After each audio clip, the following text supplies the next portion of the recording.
सभी दलीय नेताओं की भावनाओं से अपने आप को संबद्ध रखते हुए आपको धन्यवाद देते हैं, आभार व्यक्त करते हैं। जैसा कि आपके निर्वाचन के समय हम लोगों ने कहा था कि आपका ये कार्यकाल ये नई परंपराओं का, कीर्तिमानों का कार्यकाल हो, ये हम सभी की शुभेच्छा थी। उसी तरह की आपकी कार्यशैली है और ये हम सभी लोगों के लिए गर्व की बात है। श्रीमान, एक निवेदन है, माननीय संसदीय कार्य मंत्री कभी कुछ देंगे नहीं। वो शास्त्रों में कहा गया है निपस्य चित्तम कृपणस्य वित्तम, तो आगे का नहीं कहेंगे। लेकिन श्रीमान, इतना विचार जरूर किया जाए कि 403 विधायक हैं और इसमें कोई सत्ता पक्ष और प्रतिपक्ष की बात नहीं है। अगर सभी लोग कह रहे हैं कि हाँ हमारे क्षेत्र में पेयजल के लिए हैंडपंप की आवश्यकता है, भले आप सदन में मत घोषणा करिए, लेकिन आप जहां से होना है वहां इसको अवश्य हम लोगों की बात पहुंचाइए। क्योंकि अगर आपसे कुछ कहते हैं तो माननीय संसदीय कार्य मंत्री जी का एक बड़ा ही चुप करा देने वाला एक वक्तव्य है कि तुम घुटने के डॉक्टर से जो है दांत के दर्द की दवा मांग रहे हो। तो हमने कहा कि या तो दांत के डॉक्टर से अपॉइंटमेंट दिलवा दीजिए और या दांत के डॉक्टर से दांत के दर्द की दवा। और श्रीमान, जहां तक जीएसटी की बात है, इतना अवश्य है कि जो भी हम लोगों के हाथ में विधायक निधि आए वो उतना ही जो है बाहर संदेश जाना चाहिए। अलग अलग ढंग से जीएसटी को लोगों ने जोड़ा है। कोई कह रहा है 18%, तो 4.25 है तो 4 मिलेगा, 3.25 मिलेगा, जो भी मिले आपकी तरफ से यही आना चाहिए कि इतनी विधायक निधि है और ये हमने या तो जीएसटी मुक्त करके पूरा 5 करोड़ दे दीजिए, और नहीं तो 4 करोड़ अगर मिल रहा है तो उसको 4 ही करोड़ बताया जाए, 5 करोड़ न बताया जाए, क्योंकि जनता ये समझेगी कि हमको बहुत। और ये श्रीमान पूरे सदन की भावना है। इसके साथ ही विधानसभा के सभी कर्मचारी, सभी अधिकारी, आप सबका हम आभार व्यक्त करते हैं। श्रीमान, एक मांग छोटी सी सुरक्षा कर्मियों की तरफ से आई है कि जितने दिन सदन चलता है इनको पौष्टिक आहार भत्ता पुलिस कर्मियों के बराबर दिया जाना चाहिए। इस पे आप कृपा पूर्वक विचार करें, यदि संभव हो सके तो बहुत अच्छा रहेगा। इन्हीं शब्दों के साथ विधानसभा का धन्यवाद। माननीय श्री उमाशंकर सिंह, ये हो जाएगा, ये करवा देंगे।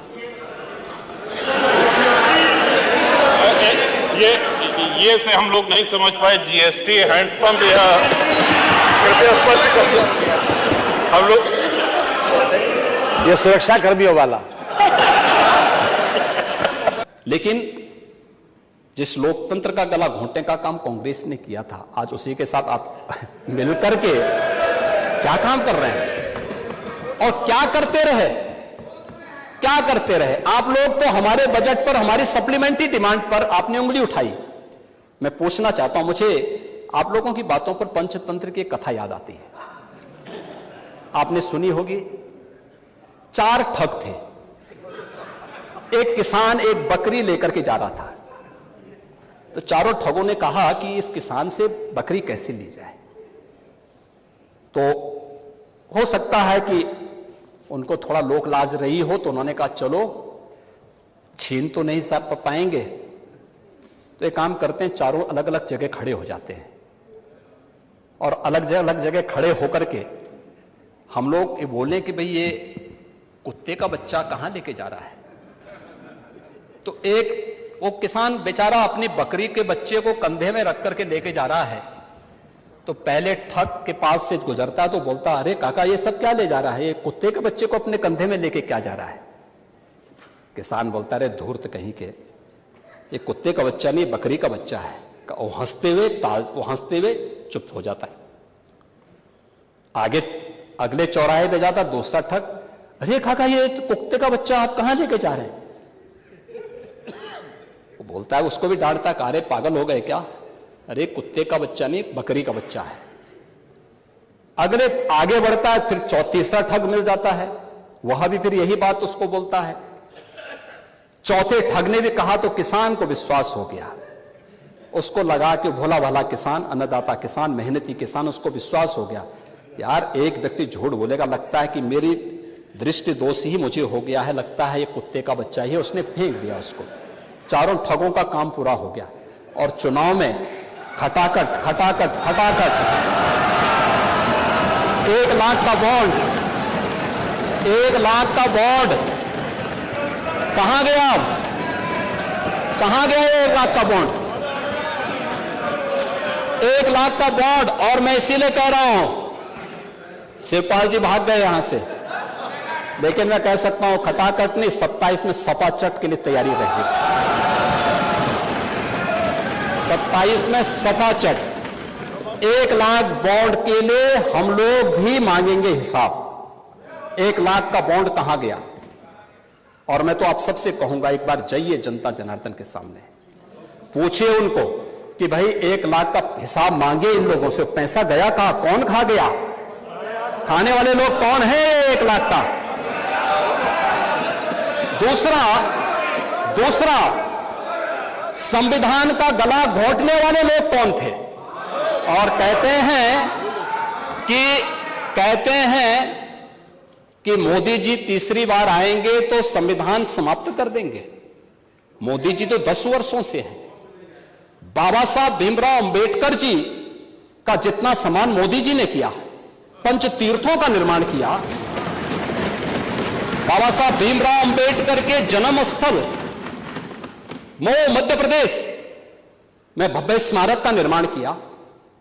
बाबा साहब भीमराव अंबेडकर से जुड़े हुए, जहां उन्होंने अपने उच्च शिक्षा अर्जित की थी, इंग्लैंड की उस मकान को खरीद करके अनुसूचित जाति के बच्चों के लिए हायर एजुकेशन के लिए स्कॉलरशिप की व्यवस्था की और उसके लिए इंडिया हाउस के रूप में उसे स्थापित करके इसको बाबा साहब भीमराव अंबेडकर का एक स्मारक इंग्लैंड में भी बनवाया और स्कॉलरशिप की व्यवस्था की।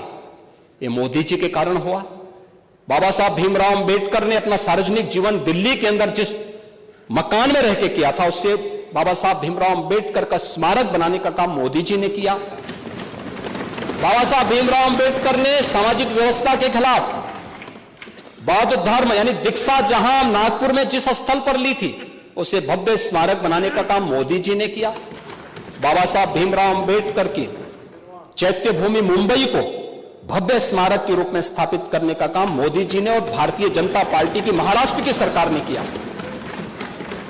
मोदी जी को आप यहां पे मोदी जी के बारे में गलत सूचनाएं देते रहे और बाबा साहब भीमराव अंबेडकर को हराने वाली कांग्रेस आज जनता को गुमराह करने में सफल हो गई है। वही पंचतंत्र की कथा मुझे याद आ गई।